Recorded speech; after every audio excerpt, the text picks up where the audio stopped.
Everyone, कैसे हैं आप सब लोग। आप लोगों को पता है कि 1 नवंबर को यानी कि आज हमने आपको कहा था कि आप लोगों को मॉक टेस्ट 7 देना है। किस तरीके से देना है, जिसमें आप सारी चीज़ें रिवाइज कर लेंगे और उसके बाद ये टेस्ट अटेम्प्ट करेंगे। इसका डिटेल एनालिसिस में तो हम बात करेंगे एक्सपेक्टेड कट ऑफ क्या जाता, और आज हम बात करेंगे लास्ट 10 दिन अब हमें किस तरह से अपने यूटिलाइज़ करने हैं ताकि हम लोगों की सिलेक्शन इस एग्ज़ाम में हो। लेकिन यहीं पे आपको मैं एक और चीज़ बता दूं, अब जो हमारा मॉक टेस्ट 8 होगा वो होगा आपका 4 नवंबर को। आप लोगों को इसके लिए क्या करना है, आप लोगों को इसके लिए भी वापस से एक ही चीज़ को बार बार करना है। अब नई चीज़ आपको कोई भी नहीं पढ़नी है, आपको पुराना जितना भी सिलेबस आपने पढ़ा है उसको रिवाइज़ करना है, बार बार रिवाइज़ करना है। जो भी आपके सोर्सेज हैं, जहाँ से भी आपने पढ़ा है, आपको वहाँ पे रिवाइज़ करते जाना है अब इसको, ताकि आप लोगों को जो भी चीज़ें आपने कभी पहले पढ़ी थी वो आपको याद रहें एग्ज़ाम तक। तो ये आपको करनी है चीज़ें। जिन लोगों के पास पर्टिकुलर सोर्सेज नहीं हैं उन लोगों को मैंने कहा कि आप ऑलीबोर्ड के नोट्स से रीड कर सकते हैं चीज़ों को। अगर आपने अपने नोट्स नहीं बनाए हैं, जिन लोगों ने अपने नोट्स बनाए हैं हर एक टॉपिक के, तो आप अपने अकॉर्डिंग चीज़ों को रिवाइज करते रहें। ये टेस्ट हम मॉक टेस्ट जो हम दे रहे हैं ये ऑलीबोर्ड की ऐप पे ही हम देते हैं, जिसमें हमें हमारा स्टेट रैंक देखने को मिलता है। और इसी के साथ अब हम बात करेंगे यहाँ पे क्या क्या चीज़ें थी इस टेस्ट में। लेकिन इससे पहले आपसे मैं बात करूंगा, बहुत सारे बच्चों का ये मैसेजेस आ रहे हैं कि जो आपकी ये वैकेंसीज़ हैं वो डिस्ट्रिक्ट वाइज होंगी, स्टेट वाइज होंगी, किस तरीके से होंगी। तो मैं आपको बता देता हूँ, वहाँ पे लिखा है आपका जो इस बार टेस्ट है ये एक ओपन मेरिट होगा। यानी कि आप ये मान के चल सकते हैं कि यूटी वाइज आपका जो टॉप के बच्चे होंगे, स्टार्टिंग के जो लिस्ट में फॉल करेंगे, उन लोगों को उनकी प्रेफरेंस के अकॉर्डिंग मिलेगी उनकी डिस्ट्रिक्ट। अब यहाँ पे मैं एग्जांपल दे देता हूँ आपको। जैसे आपको पता है श्रीनगर की 7 सीटें हैं टोटल, और मान लेते हैं जो टॉप 8 बच्चे होंगे वो 8 के 8 श्रीनगर से हैं और सबकी पहली प्रेफरेंस आपकी श्रीनगर है। लेकिन जो श्रीनगर होगी वो पहले 7 को अलॉट हो जाएगी, तो जो 8th रैंक का होगा एस्पिरेंट उसको क्या मिलेगा, जो उसकी सेकेंड प्रेफरेंस होगी। और जो 7th जो टॉप 8 मैंने आपको बताया, जो 7th होगा उसके जो मार्क्स होंगे वो श्रीनगर का कट ऑफ डिक्लेयर कर दिए जाएंगे। आई होप आपको चीज़ समझ आ गई होगी क्या कहना की चाहता हूँ मैं यहाँ पे। तो आप मान के चल सकते हैं श्रीनगर और जम्मू का कट ऑफ बहुत जाएगा, लेकिन ये नहीं है कि आपको आपकी पर्टिकुलर डिस्ट्रिक्ट नहीं मिलेगी तो आपकी सिलेक्शन नहीं होगी।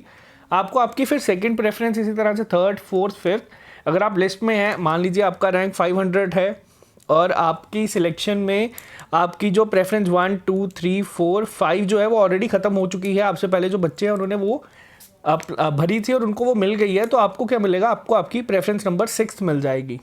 तो इस अकॉर्डिंग आपको एक डिस्ट्रिक्ट अलॉट हो जाएगी, जो अपने आप में ही बहुत अच्छी चीज़ है। अब यहाँ पे एक चीज़ आपको बहुत फ़ायदा देगी अगर JKSSB वेटिंग लिस्ट निकालता है तो, क्योंकि बहुत सारी लड़कियाँ इस तरह से हैं, आपको पता है गर्ल्स को पोस्टिंग अगर दूर की मिले तो जाना मुश्किल हो जाता है। इनफैक्ट जम्मू में भी काफ़ी सारे लोगों को अगर कश्मीर में मिल जाती है और कश्मीर के लोगों को अगर जम्मू में मिल जाती है, तो ज्वाइन करने के लिए वो लोग सोचते हैं 1-2 बार कि करें या ना करें। तो इस वजह से जो वैकेंसीज होंगी वो काफ़ी, आपकी सीट जो है वो काफ़ी वेकेंट रह जाएंगी।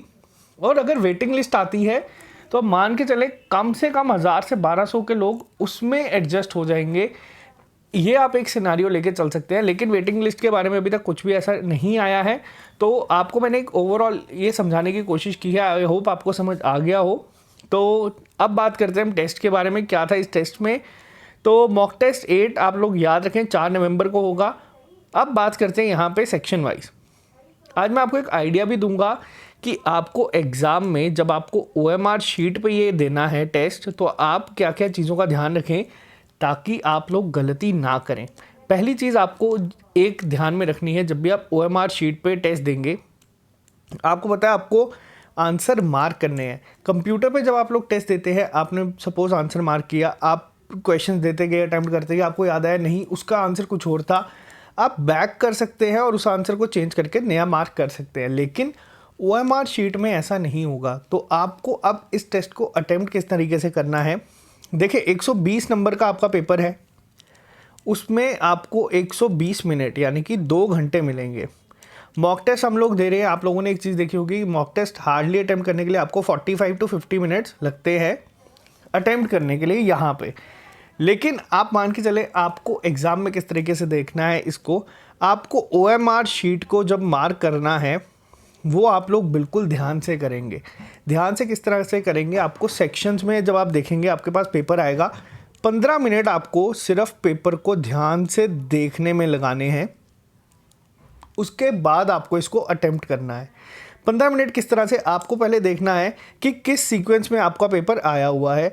आपको जो 1 से 30 क्वेश्चन अगर स्टार्टिंग के GK with special reference to Jammu and Kashmir है, उसके बाद अगर 30 to 40 आप मान के चले, 31 to 40 आपके साइंस के आ जाते हैं, या फिर आपका 41 to दोबारा 70 आपका अकाउंटेंसी का आ जाता है, तो आपको क्या करना है, पेंसिल अपने साथ ज़रूर लेके जानी है एग्ज़ाम में, और आपको एक हल्का सा मार्क कर देना है OMR शीट पे, जिससे आपको पता चले कि आप लोगों की कौन सी सेक्शन कहाँ पे ख़त्म हो रही है। कई बार गलती क्या होती है, कई बार आप जब टेस्ट देते हैं OMR शीट पे, तो आप जल्दबाजी में अगर आप एक क्वेश्चन भी बाय मिस्टेक आपने गलत मार्क कर दिया या आपसे स्किप हो गया, तो आपका वो पूरा सीक्वेंस गलत चलता रहेगा और आपको पता भी नहीं चलेगा कि आप कहाँ से गलत करते आ रहे हैं।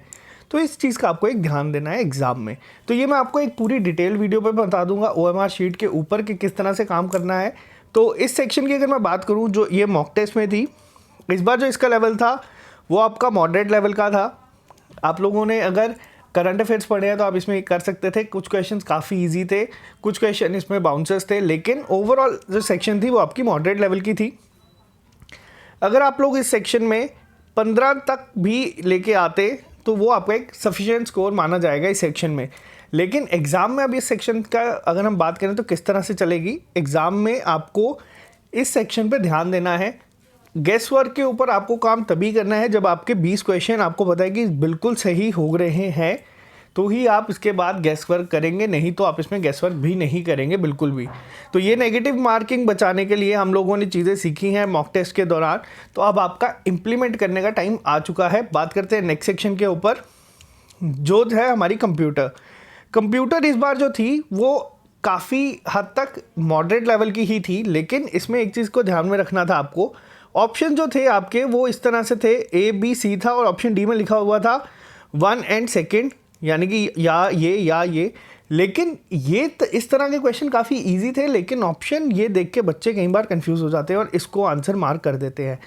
आपको ध्यान देना है, आपको क्वेश्चंस को अटेम्प्ट करने से पहले 2 बार रीड करना है। टाइम आपके पास बहुत ज़्यादा होगा, 2 घंटे बहुत होते हैं 120 क्वेश्चंस को करने के लिए, जिसमें आपको सॉल्व कुछ भी नहीं करना है एक्सेप्ट स्टैटिस्टिक्स या मैथ। उसमें भी आपको 1, 2, 3 से 4 क्वेश्चन दिखेंगे हार्डली।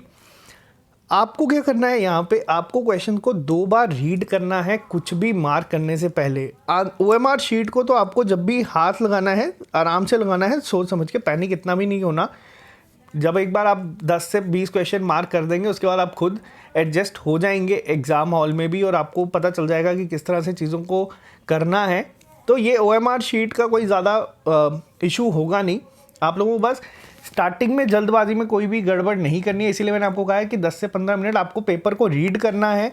एक गो में सारा पेपर देखना है, जिसमें आपको जो क्वेश्चन लगता है कि आपने पढ़ा है उसको क्वेश्चन पेपर पे आप हल्के से मार्क कर सकते हैं, छोटा सा, ज़्यादा बड़ा मार्क ना करें, ताकि आपका एग्ज़ाम में ही कोई ऐसा सीन ना क्रिएट हो जाए जिससे आपका एग्ज़ाम ख़राब हो जाए। तो इस सेक्शन में आप लोग कितने करके आ सकते थे इस टेस्ट में?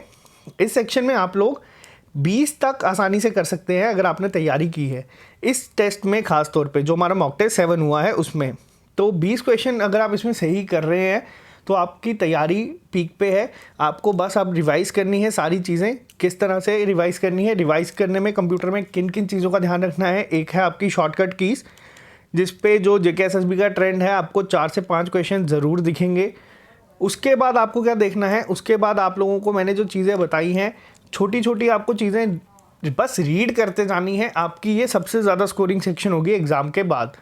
बात करते हैं हम नेक्स्ट पे, अकाउंटेंसी इस बार इस टेस्ट में जो थी वो आपकी मॉडरेट टू डिफ़िकल्ट लेवल की थी। अगर हम इसमें ओवरऑल स्कोर की बात करें तो 16 तक आप इसमें स्कोर करके आ सकते थे। टॉपर जो है उन्होंने बहुत ही ज़्यादा स्कोर किया है, लेकिन हमें टॉपर को नहीं देखना है। जो लोग दूसरी डिस्ट्रिक्ट से हैं, जैसे कि सोपुर हो गया, रियासी हो गया, कठुआ हो गया, तो आप लोगों को बता दूं, आप लोगों के चांसेस इसमें अच्छे हैं। ऐसा नहीं होगा यहाँ पे कि आप कहेंगे कि जो जम्मू में चीज़ें चलती आ रही हैं कि जम्मू का कट इतना ज़्यादा क्यों, श्रीनगर का इतना कम क्यों, या फिर श्रीनगर का इतना ज़्यादा क्यों, जम्मू का इतना कम क्यों। तो ये जो ऑब्जेक्शंस हैं वो ख़त्म हो जाएंगी इस आपके एग्ज़ाम के बाद, क्योंकि आपको मैंने बताया प्रेफरेंस बेस्ड चलेगा सब कुछ। तो ये चीज़ें आपके सामने होंगी। जो सबसे ज़्यादा कट ऑफ जाएगा, एक तो श्रीनगर और एक तो जम्मू का होगा ही होगा, मैक्सिमम श्रीनगर का होगा, और लेकिन बहुत गैप भी होगा इसके बीच में। आप लोगों का ऐसा नहीं है कि आपके जो कट ऑफ है वो पूरे पेपर का ही आपका सो गया है, ऐसा भी नहीं होगा। हो सकता है श्रीनगर का जाए, लेकिन जो लास्ट आपका जाएगा वो हो सकता है आपका 40 या 50 भी जा सकता है। तो आपको ये सारी चीज़ें दिमाग में लेके तैयारी को करते रहना है। बात करते हैं नेक्स्ट सेक्शन के ऊपर हम। इकोनॉमिक्स सेक्शन के लिए आपको मैंने एक ही चीज़ बताई है। आपको जो हमारी 3 सेक्शंस हैं, इकोनॉमिक्स, स्टैट्स और साइंस, इसमें टारगेट आपको रखना है 6 क्वेश्चन ठीक करने का। 6 क्वेश्चन आपको इन तीनों में टारगेट लेके चलना ही चलना है। एग्ज़ाम में अगर आप 6 सही मार्क कर रहे हैं तो आपको आंखें बंद करके 4 के 4 को सही मार्क करके आ जाना है। फिर आपको एक चीज़ का और ध्यान देना है, या तो आप चारों के आंसर ए मार्क करेंगे, या चारों के आंसर बी, या सी, या डी, क्योंकि इसमें चांसेस बहुत ज़्यादा है कि आपका एक ना एक सही हो ही जाएगा और आपको इसमें भी कुछ ना कुछ मार्क्स मिलके ही रहेंगे एग्ज़ाम में। तो ये आप अपने अकॉर्डिंगली देख लेना जो आपको अच्छा लगेगा उस समय। लेकिन अटेम्प्ट करने का तरीका क्या होना चाहिए, आपका टारगेट क्या होना चाहिए, क्योंकि बच्चे इन सेक्शंस को काफ़ी इग्नोर कर रहे हैं।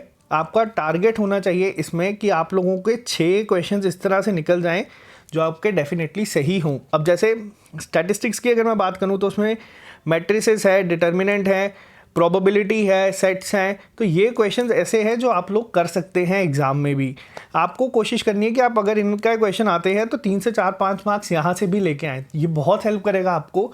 एक एक मार्क पे यहाँ पे आपकी प्रेफरेंस चेंज हो जाएगी, या फिर अगर आप लिस्ट में होंगे भी तो आप ये सोचेंगे कि यार थोड़ा सा अगर हम इनमें काम कर लेते तो हो जाता। लेकिन अभी के लिए आपको नया कुछ नहीं पढ़ना, आपको बस जो आपने पढ़े हैं उनको रिवाइज़ करते रहना है, ताकि 5 से 6 क्वेश्चन आप इसके आसानी से मार्क करके आए ही आए। उसके बाद दूसरा अप्रोच ये नहीं है कि आप सीधा ए सबको मार्क कर देंगे।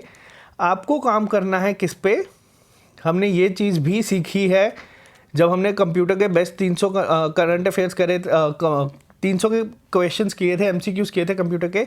ऑप्शनल अप्रोच में आपको ध्यान देना है, अगर आप 2 ऑप्शंस एलिमिनेट करने में सक्सेसफुल होते हैं, फिर वो कोई भी सेक्शन हो, तो आप उसका आंसर डेफिनेटली मार्क करके आएंगे ही आएंगे एग्जाम में। ये आपको बहुत हेल्प देगा। बात करते हैं नेक्स्ट सेक्शन की, स्टैटिस्टिक्स मैथ। इस सेक्शन के बारे में मैंने आपको बस यही बताया है। इन 3 सेक्शंस में अब जितने भी आपके मॉक टेस्ट है या आपका एक्चुअल एग्जाम होगा, आपका टारगेट बस यही होना चाहिए कि आप इसमें 6 क्वेश्चंस इस तरह के प्रिपेयर कर लें कि आपके 6 के 6 सही हों। अब बात करते हैं यहाँ पे साइंस की। अगर मैं बात करूँ तो साइंस और स्टैटिस्टिक्स में मैंने आपको बताया इजी टॉपिक क्या है। जैसे केमिस्ट्री में आपको बताया कि बेकिंग सोडा, ये जितने भी चीज़ें थी इनके हो सकता है आपको प्रॉपर्टीज़ फार्मूला पूछा जाए, या फिर आपको हो सकता है कि जो बेसिक चीज़ें हमने पढ़ी हैं उन पे आपको कोई पूछा जाए। फिज़िक्स में अगर आपको देख सकते हैं मोशन पढ़ाया रचित सर ने, लाइट, उसके अलावा जितने भी टॉपिक हैं, एक एक क्वेश्चन अगर यहाँ से आपका बनता है एग्जाम में। इन्वेंटर्स और डिस्कवरी पे आपको पीडीएफ आज मैं प्रोवाइड कर दूंगा टेलीग्राम ग्रुप पे ही, आप वहाँ से देख सकते हैं। तो इस तरह के एक एक क्वेश्चन आपको कोशिश करनी है कि आप हर एक सेक्शन, इन 3 सेक्शन में 6 तक पहुँचा दें, और उसके बाद 4 आप गेस कर सकते हैं। तो आपको बहुत हेल्प कर देगा एग्जाम में। अब अगर मैं बात करूं इस टेस्ट की, इसका एक्सपेक्टेड कट ऑफ क्या जा सकता था, तो इसका एक्सपेक्टेड कट ऑफ आपका जा सकता था 60 to 62, क्योंकि इसमें सेक्शंस कुछ इस तरह की थी जो आप अटेम्प्ट कर सकते थे। अगर आप सिर्फ अकाउंटेंसी की मैं बात करूं, अकाउंटेंसी में ही आप 15 से 18 अगर लेके आ रहे हैं, जो कि बहुत सारे बच्चे अब ऐसे हैं जो कि कॉमर्स बैकग्राउंड बच्चों से ज़्यादा मार्क्स लेके आ रहे हैं इन टेस्ट में। तो ये एक अपने आप में ही आपको दिखा रहा है कि आप लोगों ने कितनी मेहनत की है इसके लिए, और आप कितनी तैयारी कर चुके हैं ताकि आपको रिजल्ट मिले। वहीं दूसरी एंड पे अगर मैं बात करूं, कंप्यूटर में आप लोग 20 तक स्कोर कर सकते हैं। जो गलतियाँ आपकी हो रही हैं आपको उसको देखना है, उसको किसी एक पेज पे लिख लो कि किस टाइप के क्वेश्चन आपके गलत हो रहे हैं। जब आप वो लिखना शुरू करोगे, आपको बस उन चीज़ों पे पहले काम करना है, उसके बाद आपको बाकी चीज़ों पे जाना है। वीक एरियाज आपको अब खुद ढूंढने हैं, अब आपका एनालिसिस आप लोग खुद करेंगे हर एक चीज़ का। वहीं अगर मैं बात करूं आपकी तीसरी GK with special reference to J and K, उसमें भी आप लोगों को अगर 10 से 15 मार्क्स तक आप लेके आने हैं तो आप देख सकते हैं यहाँ पे ही आपके 50 तक स्कोर बन जाता है आसानी से। बाकी सेक्शंस में मैंने आपको बोला है 6 और 6, इन तीनों को आपको टारगेट लेके चलना है कि आप इतने मार्क्स इसमें लेके आएँ। अगर आप इन 3 में 30 में से 18 भी लेके आ रहे हैं तो वो मोर देन सफिशिएंट होगा आप लोगों के लिए। और कट ऑफ मैंने आपको इतना बताया है, एक्चुअल एग्ज़ाम में चांसेस हैं कि इससे थोड़ा सा ऊपर या थोड़ा सा नीचे जाएगा, लेकिन वो डिपेंड करेगा आपका डिस्ट्रिक्ट वाइज। कई डिस्ट्रिक्ट में कट ऑफ बहुत कम जाएगा। जो लास्ट कट ऑफ होगा आपका वो आपके जो 1800 जितनी भी आपकी पोस्ट हैं उस स्टूडेंट का होगा। और अगर JKSSB वेटिंग लिस्ट निकालता है तो जो लोग, अब जैसे कई बच्चे ऐसे हैं जैसे जो जम्मू से बिलोंग करते हैं, उनको मिला है कश्मीर में कुपवाड़ा, तो वो ज्वाइन अगर नहीं करते हैं वो वैकेंट सीट को क्या करेंगे, किसी और को दे दें।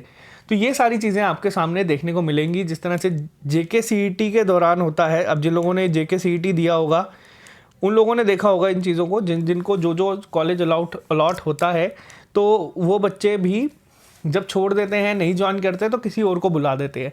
तो इस तरह से काफ़ी सारे लोगों की सिलेक्शन हो जाएगी। जिन लोगों की नहीं होगी कोई बात नहीं, आप लोगों के लिए यही बहुत बड़ी चीज़ है कि JKSSB एग्ज़ाम कंडक्ट करवा रहा है। आपकी फ़ेज़ 2 रिक्रूटमेंट बहुत जल्दी आ जाएंगी। उसके साथ साथ आपकी क्लास 4 के लिए एक स्पेशल, जो मैंने आपको बोला है, 30 डेज़ का पूरा एक क्रैश कोर्स होगा। JK बैंक के जो बच्चे बोल रहे हैं बार बार मैसेज करके कि उनको JK बैंक के लिए कोई अपडेट मैं नहीं दे रहा, तो मैं आपको बस यही बता दूं, JK बैंक अपने एंड से पूरी तरह से तैयार है एग्ज़ाम करवाने के लिए।